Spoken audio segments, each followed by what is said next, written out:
All right, guys.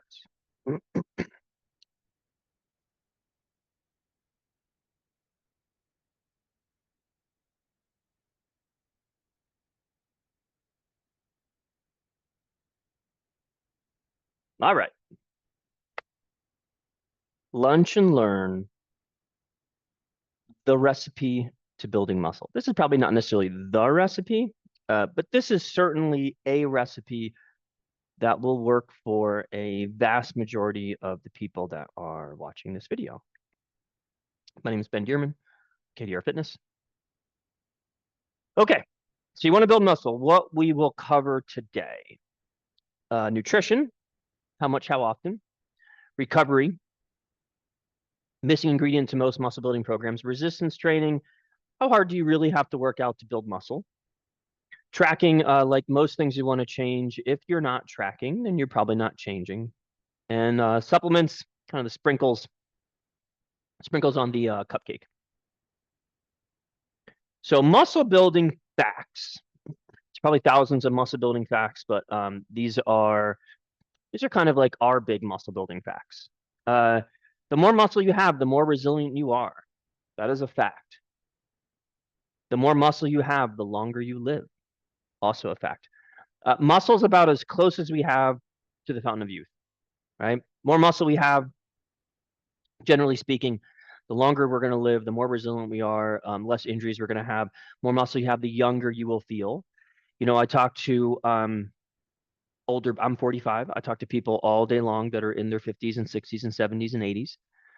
And without doubt, they always tell me the stronger they feel, the more stuff they can do.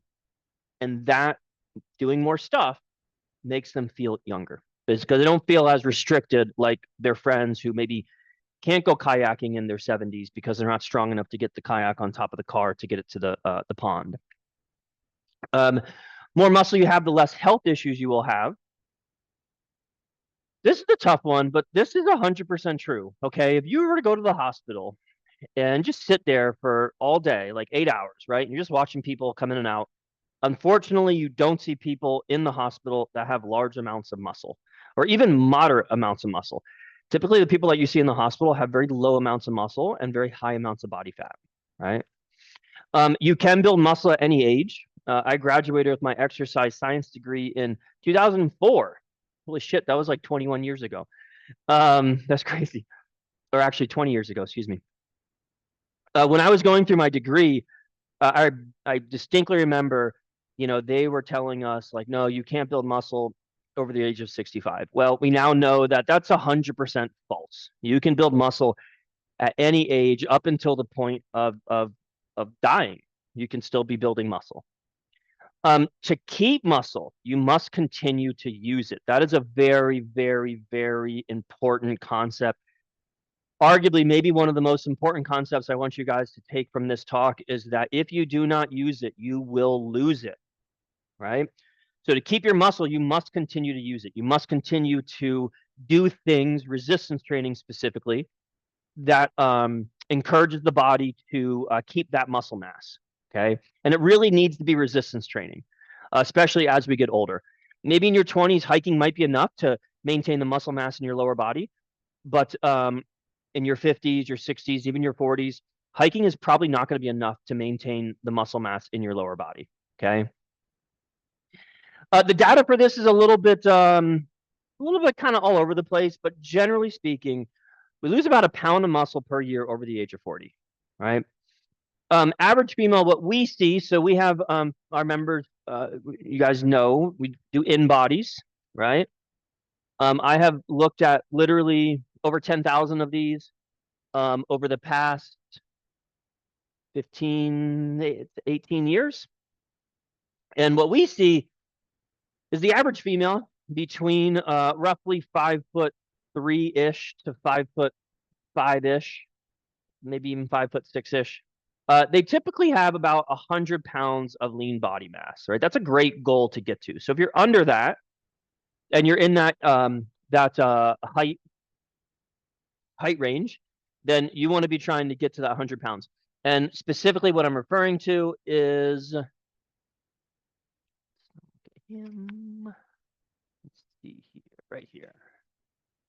Now this is a 66-year-old woman. She's 5'2". And specifically what I'm talking about is this number right here. It's probably going to be backwards, but hopefully you can still see it. Lean body mass. And she's 101.4 pounds of muscle, and she's 66, 5'2". Awesome.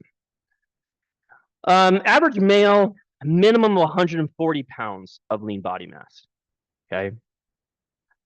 All right. So that's the muscle building facts for you. Muscle building nutrition. Can you gain muscle and lose weight at the same time? Short answer is yes, you can. You absolutely can. Typically, if you're more of a beginner, you have a greater likelihood of having that happen. So keep that in mind. It's typically not planned. Okay. If you're building muscle and losing fat at the same time, that is not something that like we sit down on paper and we're like, okay, they're going to eat like this and they're going to work out like this, and this is going to cause them to gain muscle and lose fat at the same time. Typically what ends up happening for the people that are building muscle and losing fat at the same time, they tend to be sedentary. They tend to have a low history of resistance training. And it typically only happens for like a couple weeks to a couple months. And then it really just kind of goes one way or the other, either building muscle or losing body fat. The more realistic answer for most people is going to be no. And the easiest way to think about this is just imagine that you're demoing and remodeling at the same time, right? So imagine living in your house and you are tearing the house apart while you're also trying to rebuild it. And you can imagine how much of a pain in the ass that would be. And if you're demoing while you're also trying to rebuild at the same time, then the entire process will probably take 10 times the length of time than if you were to just demo, get it all done, and then remodel. Just like, okay, if I want to build a bunch of muscle, but I also want to lose a lot of fat, I should probably lose the fat first so that I could see what kind of muscle mass I'm working with, and then I can focus on building the muscle, right? Muscle building requires a surplus. So muscle building requires a surplus in calories. Typically, it's not a lot, about 10%, or around 300 to 500 calories, plus or minus 100. Okay. But you really don't need a lot of extra calories to build muscle. I've seen people build muscle off of an extra 100 to 200 calories. A lot of muscle building is more off of a novel stimulus or a novel stressor, which basically just means if, let's say that you swim every single day and you've been doing it for like the last 5 years, okay?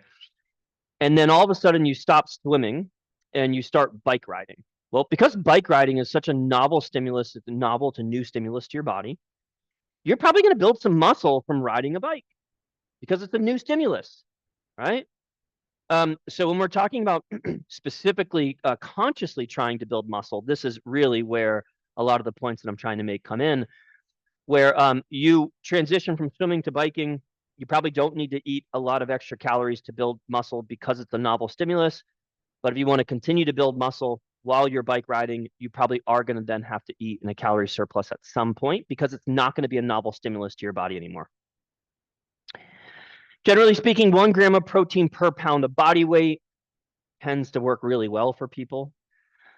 1 gram of carb per pound of body weight tends to work really well for people. And then fat fills in the rest. Protein shakes are awesome for this because, so like I weigh about 185 pounds right now. I can get to about 150 grams of protein. But typically I'm about 35 grams of protein short. And so that's where the protein shake comes in, right? It's really rare for somebody to actually hit their protein requirement for muscle building without protein shakes. It can be done. It's just really, it's difficult.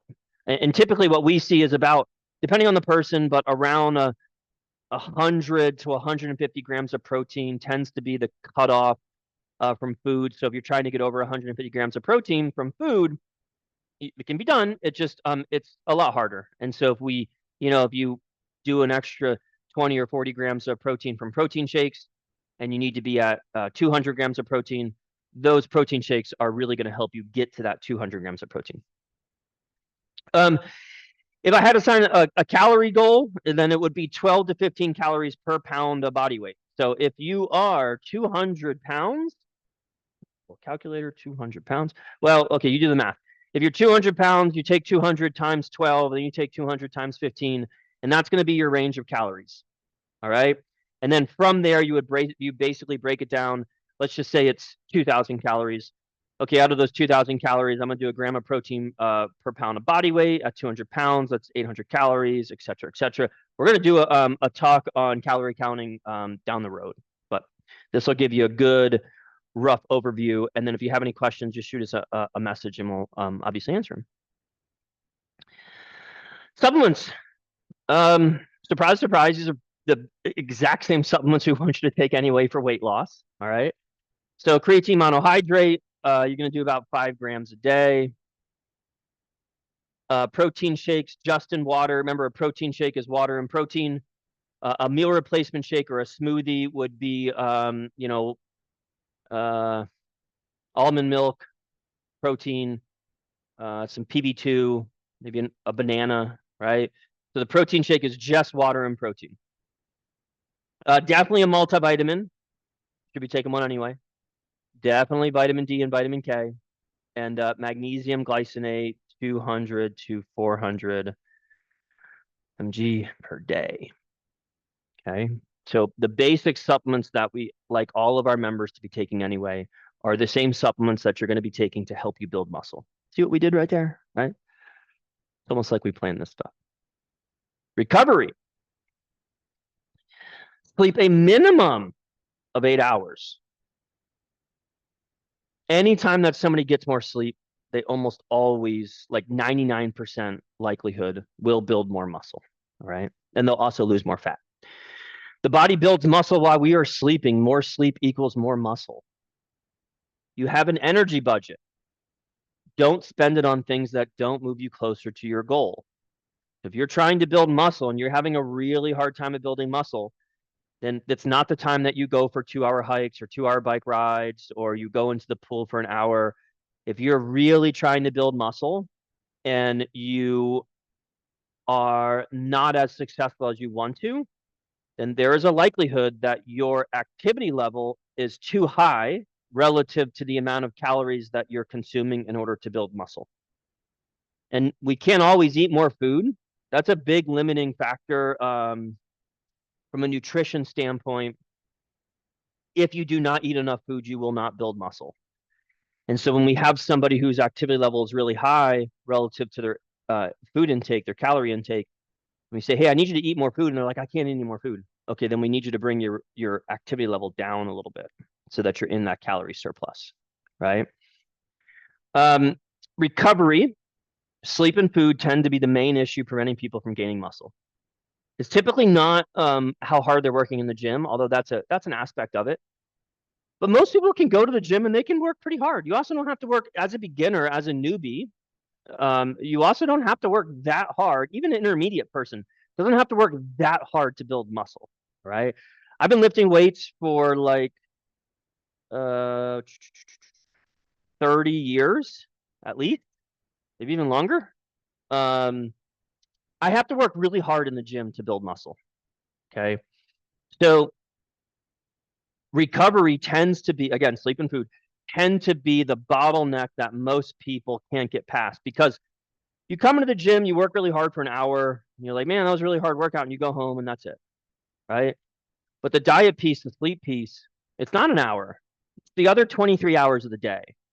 So a lot of people can work really hard for an hour, but then they go home and they eat pizza and they stay up too late watching Netflix and they only get like 3 hours of sleep. So that recovery, that sleep and food needs to be a top priority if you are trying to build muscle. Okay, tracking. Building muscle is very difficult to determine on just a body weight scale, right? Because if I were to step on the scale and it says I weigh 190, and then 2 weeks from now it says I weigh 192, I'm like, woo, I gained 2 pounds of muscle. I can't really tell if I gained 2 pounds of muscle by just looking at the scale going up 2 pounds. So that's where you have to be able to parse that out. And that's where you need, a machine, or you need some way to be able to figure out how much muscle do I have, how much body fat do I have, and then tracking that over time and making sure that the muscle mass is going up and the body fat is going down. So you must be tracking your body fat percentage. If your BMI is over 28, in our system, you would not be worrying about your body fat percentage. You would be worrying about your BMI, getting your BMI down. Okay. If you're up 5 pounds, could be muscle or fat. You don't know. The scale isn't enough. That's why you need an InBody, or you need some other way to be able to track your body fat percent, which is essentially just tracking your muscle and your fat. Every 2 weeks is great. That's what we like. Do not change things until you do an InBody. Don't change things until you have an idea of, man, I gained 5 pounds over the last 2 weeks. I don't know if it was muscle. I don't know if it was fat. Let me do an InBody first. That's going to tell me what happened. Okay, I gained 5 pounds of fat. All right, I need to change my plan around, right? So if you're working with us, you do an InBody first. You get those data points, you get that information, and then you reach out to us, say, hey, take a peek at my InBody, and then we will tell you exactly what to do. We'll also interpret it a little bit better and give you a good idea of the things that we need to continue doing and the things that we need to change to move you closer to that goal of building muscle. What causes muscles to grow? This is like this is the $10 billion question. If somebody could come up with the legitimate, like, hey, this is exactly, we know for a fact this is what causes muscles to grow, it would be a huge game changer for everybody in the world. Okay. But we don't know exactly what causes muscles to grow. We have a pretty good idea, but we don't know exactly. So I made not an exhaustive list, but these are the big rocks that you probably need to focus on in order to grow muscle. So first 3 things: strain, pump, burn. Strain would be like you're trying to push a car up a hill. So you're really working hard. This would be like maybe you're doing like a 5 rep max for deadlift, or like a 3 rep max for bench press. We don't typically have our members strain over, if they're over 40, I don't like them to strain, okay? Just because straining, really working hard for short amount of reps, you need to have very, very, very good technique, because your potential for injury is very high because the load is so high. And so I don't really like anybody over the age of 40 to really strain that hard. But the pump and the burn, hell yeah. Yep. So pump, if I do a bunch of bicep curls or like a bunch of squats that really target my quad, what will happen is I'm doing those bicep curls, my biceps are filling up with fluid. They're filling up with water, filling up with blood, right? And that filling up with blood is a mechanism that triggers hypertrophy. Hypertrophy is just the fancy way of saying muscle growth. So if you want to sound really smart, you drop hypertrophy into a conversation with some of your friends, and they'll probably look at you like, I don't know what the hell that means. It just means growth. Okay, it means muscular growth. The burn tends to go with the pump. If I do a whole bunch of bicep curls, I do a whole bunch of squats, my quads get engorged with blood, my biceps get engorged with blood, and that tends to pump them up. The pump, some people won't feel a pump, because in order to feel a pump, you have to have, you can't be low carb. It's going to be really hard to feel a pump if you're low carb. So if your carbs are like under 50 grams, you're going to have a really hard time feeling a pump. Okay, so you need carbs to feel a pump, because carbs are going to help pull blood and water into your muscle. You need electrolytes to feel a pump. Those electrolytes are going to help pull blood and fluid into your muscle. Okay. You need a sufficient amount of water, because that's basically, I mean, like, we are 70% water, right? So like, as that blood is coming into your system, the more water you have, the more pump you're going to have. There are some other things that you need as well in order to get that pump. So if you're not feeling the pump, then I would look at the diet potentially and see if, okay, maybe our carbs are too low, maybe our water intake's too low, salt's a little bit too low, et cetera, et cetera. There's a great video, Arnold Schwarzenegger, called Pumping Iron. And if you are really serious about building muscle, it's a great movie to watch. Because basically they talk in the entire movie, they just talk about the pump, about how important it is and how awesome it is to feel the pump. Okay. It's a great movie to check out. All right, stretch. So bigger the stretch, the better. If I'm doing bicep curls, for instance, and if I can really make sure that as I'm doing my bicep curls, I'm going through a really big range of motion, I'm really stretching that muscle, chances are I'm going to have much better hypertrophy stimulus muscle gains than I'm going through a short range of motion. Right? Stretch, bigger the stretch, the better, tends to go with the full range of motion. So ideally, we want to go through as big a range of motion as possible. Load is important, but not as important as some people think, especially in the over 40-year-old. And it's always the question of, should I go heavier, right? And really what we're looking for is we're looking for tension before load. Okay, so what that means is basically, I'm using bicep curls, okay? I'm doing bicep curls, or I'm doing side delt raises, or whatever, deadlifts, whatever, right?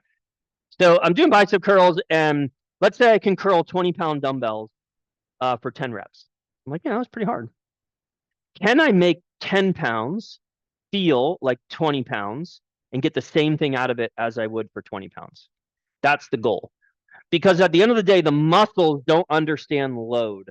The bicep doesn't understand how much weight is on the end of the lever.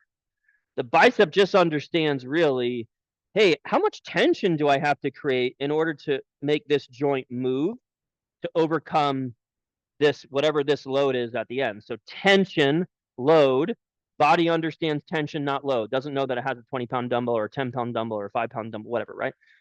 So anytime that you can consciously focus on contracting the muscle that you're using, you're going to increase the tension of that muscle, which means you don't have to use as much load. So I'd much rather you be focusing on creating lots of tension in the muscles that we're trying to work, using a lighter load, making that high tension before you go to a heavier load. Okay.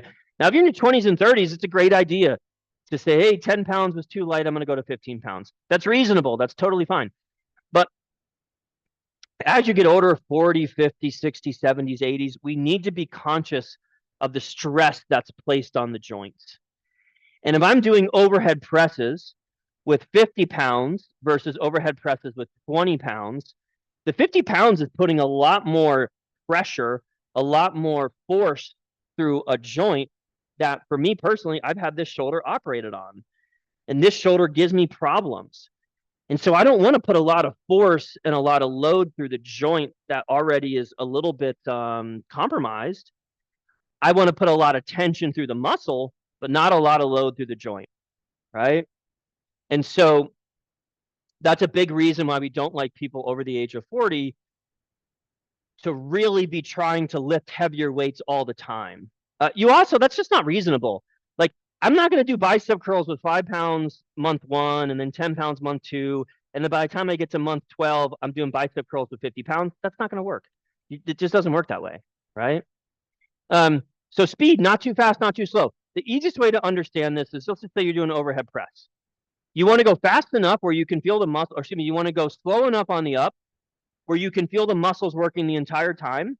And you want to go slow enough on the down where you can feel the muscles working on the entire time. If you go too fast on the up, you're not going to feel the muscles work. If you go too fast on the down, you don't feel the muscles work. And the entire purpose of feeling those muscles work is because now we know that we're actually engaging those muscles that we want to grow and get bigger. So it also shouldn't be like this. Okay. So it's fast enough to where it's not taking you 5 minutes to do an exercise, but it's also slow enough that you're feeling the muscles work. A really good kind of speed is about 3 seconds. 3 seconds, pretty good speed. 3 seconds on the up. 1,000, 2, 1,000, 3, 1,000, 4, 1,000, 4,000 count. And then 3 seconds-ish on the down, right? That tends to be a pretty good tempo that puts people into a good place to get a good burn and a good pump. Failure is really hard. Sometimes we will call this failure / reps in reserve, or RIR. Sometimes we'll call this keep some reps in the hole, or reserve. Okay. So failure is basically, let's say that you're doing a bunch of push-ups and then you get to a point where you physically cannot push yourself up off the floor anymore. That is failure. All right. Now, we don't want to get to that point for every single workout, every single set. There are some exercises that are just dangerous to do that too. All right. But in the grand scheme of things, we do want to try and get within 1 to 3 reps, 1 to 5 reps if you're a beginner. You got to go a little bit closer to failure if you're an advanced lifter. You don't have to go as close to failure if you're a beginner or an intermediate lifter. So we're trying to get, like, if I can do 10 push-ups, I go down for my 11th push-up and I can't push myself up, right? That means I failed on 11. That means that 10 push-ups were my perfect 10 rep max. Then I would want to stop at like 7 or 8 push-ups instead of going to 10. Every once in a while, I'll take it to failure. Maybe like one workout in our phase, maybe like one workout every 6 weeks. You go really hard, get as close to failure as possible. In the grand scheme of things, 1 to 3 reps away from failure is perfect. 10 to 20 sets per muscle group.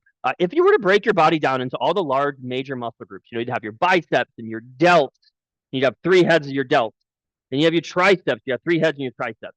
Then you have your quads. We got 4 muscles in your quad. You got your hamstrings, 3 muscles. You got glutes, 3 muscles, right? So if you were to break the body down, you make this big long chart and you lift each muscle group, okay? What would end up happening is that you'd have to work each muscle roughly 10 to 20 sets over the week in order for that to be a sufficient amount for that muscle to grow. And so what that might look like is, let's say that you work out 3 days a week, and let's say that you really want your biceps to get bigger. I'm on a biceps kick right now, okay? Let's say you want your butt to get bigger. We'll do that. So you're working out 3 days a week and you're like, man, I really want my glutes to get bigger. And so we say, okay, in order for those glutes to get bigger, we're going to do 15 sets. So we're going to go right in the middle.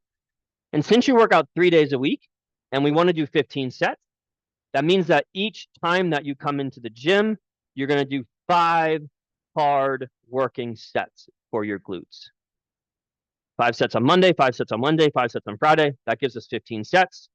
Okay. So that would be the way that you would look at that 10 to 20 sets per muscle group. In our system, we tend to kind of distribute. We do full body workouts, so we typically tend to distribute the entire workout over the entire body. All right.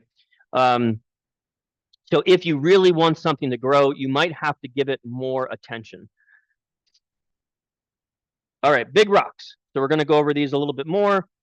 So these are out of this list. This is really the stuff that we should be focusing on as the average to intermediate person going into the gym to try and build muscle. Pump, burn, stretch, full pain-free range of motion, tension, load, tension/load, speed, failure/effort, and what are we working? So pump and burn tends to go hand in hand. It's pretty hard to get a pump without a burn. Remember, not enough water, salt, and or carbs is going to be no to very little pump. All right. Stretch and full pain-free range of motion tend to go together. Let's say that I'm doing an overhead press. Okay. And in the motion, like let's say right about here, I start to get this pain in my shoulder. But as soon as I go past that point, I don't have any more pain, right? So that means that what I want to do is I only want to work through the range of motion that I do not have pain, because pain will limit how much force the body wants to produce. So if every single time I'm trying to go through that, I go through that one motion or that 1 inch of that motion that causes me to have pain, that's going to limit how much muscle growth is going to happen. Okay, you should not be moving through ranges of motion that cause pain.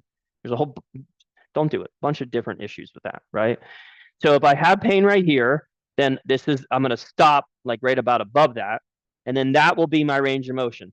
Now, over time, I want to try and go all the way down for my shoulder press, because that will be a bigger range of motion. All right. But that might not be reasonable.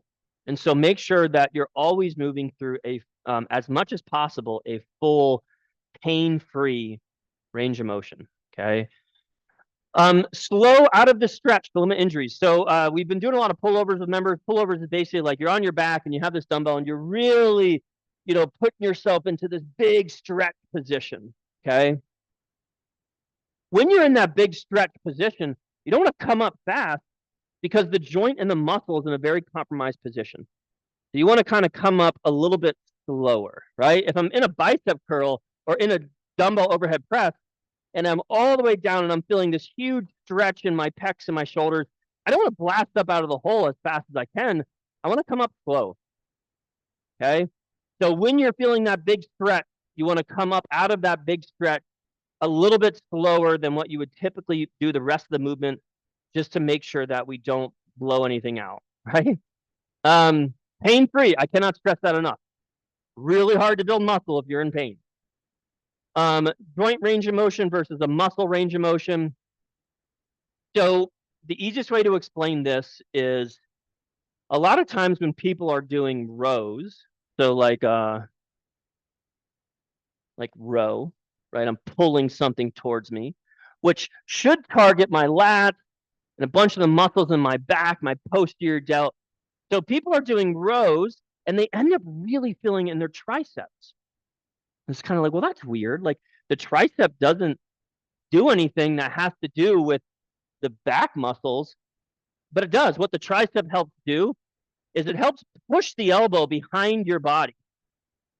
And so when people are doing rows and they're trying to go through this really, really big full range of motion and they're feeling in their triceps, it means that their range of motion is too big for the muscle that we're trying to work.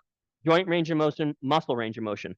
The muscles that lift my arm in front of me are not the muscles that take my arm back behind me, and they're not the muscles that lift my arm up to that top position. Those are different muscles working at different times. All right. So when you're doing a row, if the goal, and this kind of goes along with what are we working, right? Basically, this question right here, what are we working?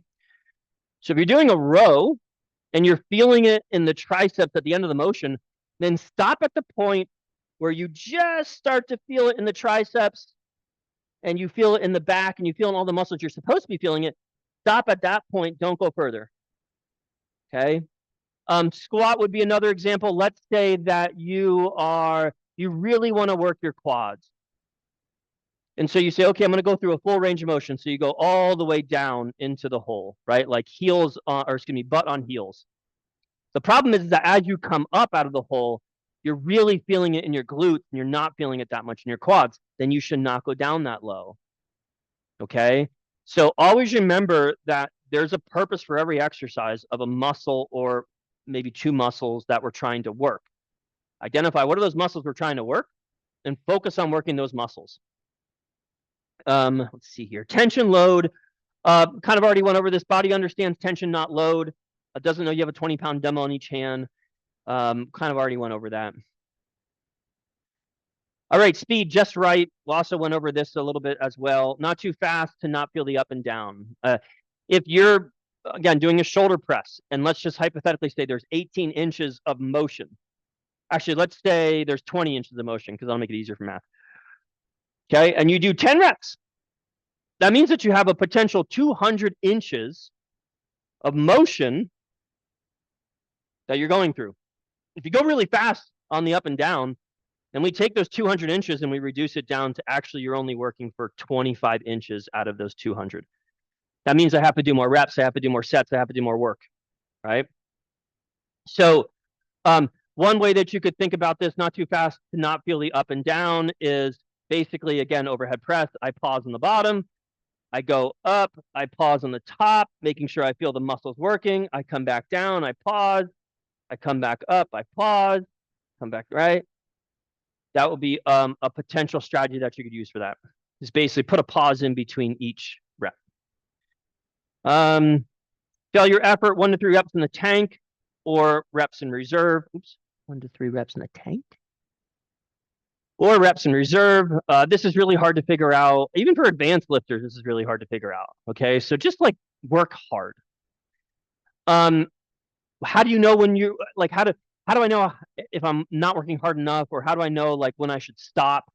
Two big things. You have a form breakdown.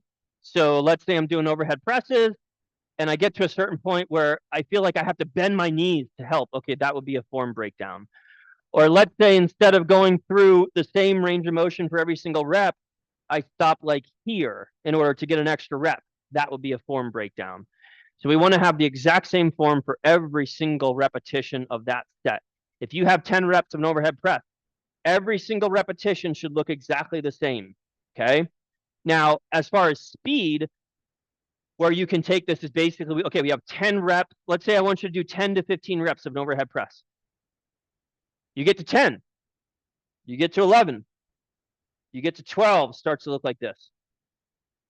That's a good indicator that you're probably a couple reps away from where you should stop. So if your speed of motion looks like this, and all of a sudden you start to notice that you have a very, very profound change in your speed of motion, maybe do an extra 1 or 2 past that point, you're probably getting pretty close to failure. Okay. If you have nutrition dialed in and you have your, if you have recovery dialed in, being sleep and nutrition, and you're not working hard enough, it will stunt your gains. You're still going to get gains, but you're not going to get as good at gains. Should put a Z on that. Gains with a Z. That's what all the cool kids do. All right, almost done. All right, what are we working on? So this is a big one too. Like again, let's say we're doing a row. And I'm like, hey, we're doing this row for your lats and for your posterior delts, for instance. Right. So we're kind of like, we're out like this. And you're like, okay, cool. And then you do a set and I go, hey, did you get a pump in your lats? And you're like, nope. I was like, oh, that's okay. Did you get a burn in your posterior delts? Nope. Okay, well, where'd you feel the exercise? My tricep. Okay, so you were doing a row, which doesn't involve your tricep whatsoever, and you felt it in your tricep. And that's because the tricep doesn't bring the elbow to the torso, but it does help push the elbow behind the body. And so in that situation, the reason why you're feeling it all in your triceps is because you're trying to go through too big of a range of motion, right? So it's important that you identify, what are we really trying to work here? So like doing a lunge, for instance, let's say we're doing a posterior lunge with a vertical shin. And so we're really trying to hit our glutes, but all we feel working is our quads. That would be an issue. Let's say we're doing so sometimes when I do bicep curls, I feel it too much in my delt and my upper pecs. And it's almost always when I'm trying to do too many sets with too heavy a weight. So when I drop the weight back down, it's much easier for me to get my biceps working and not feel it in my delt, not feel it in my pecs. Doing a hip up, for instance, for your glutes, but you feel it in your hamstrings, that's not what we're working. Sometimes the analogy I'll use is a band, right? So let's say you have a band, you have a drummer, a singer, a guitarist, a bassist, a saxophone. I'll throw a saxophone in there. If it's like, okay, I just want to hear the saxophone playing, but I'm also hearing the drummer and the guitarist, but I just want to hear the saxophone. So same thing. If you're doing a row and we say, okay, I just want to hear the lead singer, but I'm also hearing the guitarist and I'm hearing the bassist and I'm hearing the drummer, okay, then what that means is ultimately I'm not putting as much work through the muscle I'm trying to use and I'm trying to get to grow, right? Tracking. This is going to be a whole separate lunch and learn as far as like tracking your workouts. But strength tends to go with muscle gain. So if you are doing more push-ups, if you're lifting more weight, you probably have gained some muscle. Not always, because that's where I have that emphasis on tends to go with muscle gain. It doesn't always go that way. But that's a pretty good indicator for most people that you are building muscle. If you are lifting more weight with the same technique, that's very important, with the same technique. Sometimes we'll see people, they're doing the bench press, for instance, and they got great technique. They're going all the way down, all the way up, good tempo. And we're like, okay, cool, let's take you up 5 pounds. And then all of a sudden they're stopping like 2 inches short because they're not strong enough to do the same range of motion with heavier weight that they could with lighter weight. Okay.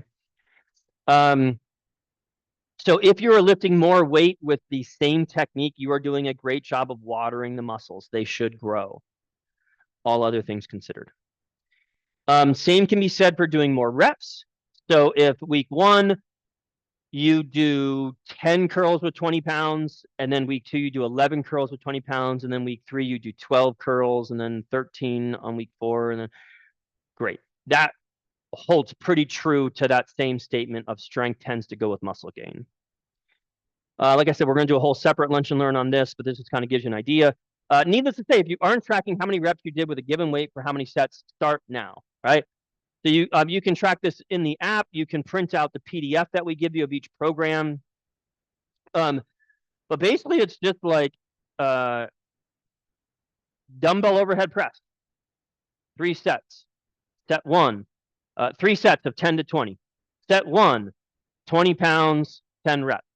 Set 2, 20 pounds, 12 reps. Set 3, 20 pounds, 11 reps. That's it. All right. Now, what you're going to do is the next workout, you would look at those numbers, and let's say that on your last set, you got 11 reps. Okay, this week, you're going to try and do 12 reps. So you try and do 1 extra rep for 1 set at least, maybe all of them if you can do it. But at least for 1 set, you try and do 1 extra rep that you did before. Every week or every workout, try and add 1 to 2 reps. Not on every single exercise. Okay, pick a couple exercises, a couple sets to track that stuff. 2 to 3 really hard sets tend to work really well for most people. So if you do 2 to 3 really hard sets for your glutes, let's say 3 days a week, that's going to give you 9 total sets, but we're also working the glutes, and we do squats, and we're also working the glutes, and we do lunges to a certain degree, right? And so generally speaking, 2 to 3 really hard sets tend to work really well for most people. Now, what constitutes a hard set?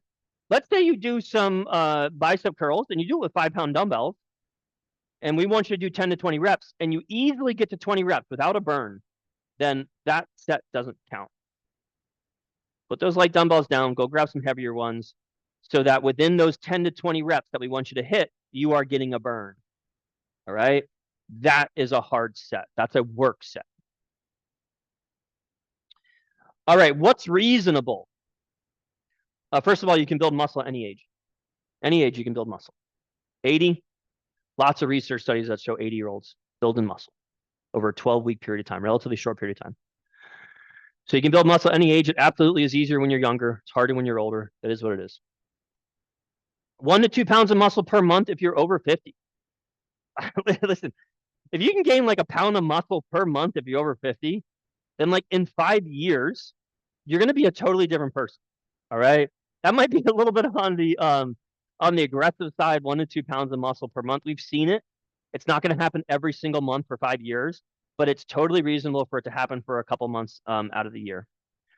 A little bit more if you're under 50. So some people will say about a half a pound to 1 pound per week. Okay. I don't see any over 50-year-old that we work with that does that, but I do see a lot of 20 and 30-year-olds that can do that. So that's why I say 1 to 2 pounds of muscle per month. Maintenance is always the goal. Going back to when I graduated from school, you know, they told me I was learned, right?